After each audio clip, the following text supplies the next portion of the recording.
Comment lire une équation de réaction? Alors pour ce faire, nous allons étudier un cas concret, la synthèse de l'eau. L'équation est ici écrite avec les coefficients stoichiométriques indiqués en couleur. On pourrait lire cette équation en disant que deux molécules de dihydrogène H2 réagissent avec une molécule de dioxygène O2 pour former deux molécules d'eau H2O. Sauf que le chimiste ne compte pas en molécules ou en atomes, il compte en moles. Une mole étant pour rappel un paquet contenant 6,02 fois 10 puissance 23 molécules, atomes, etc.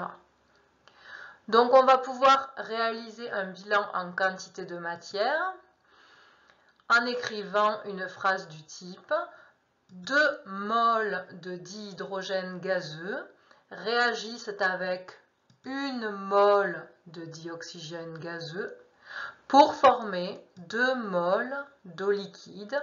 J'ai repris les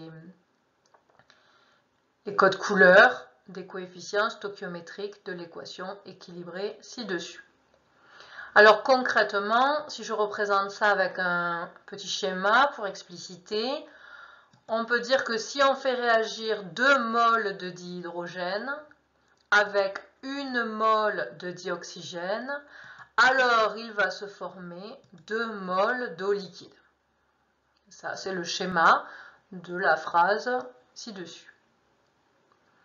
Alors on peut aller un petit peu plus loin et se demander si je fais réagir 4 moles de dihydrogène avec 2 moles de dioxygène gazeux, est-ce que tu peux déterminer combien de moles d'eau liquide vont être formés?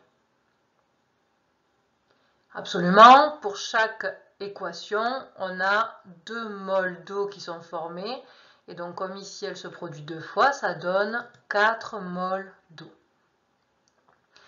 Ceci est l'exemple qu'on a vu précédemment. Dans les deux cas, tous les réactifs sont entièrement consommés. On dit alors que les réactifs sont introduits dans les proportions stoichiométriques, c'est-à-dire selon le coefficient stoichiométrique, et donc on parle de mélange stoichiométrique. Pour aller un petit peu plus loin maintenant, si j'introduis 6 moles de dihydrogène que je fais réagir avec 2 moles de dioxygène, qu'est-ce qu'on va obtenir une fois que tout ça a réagi ensemble?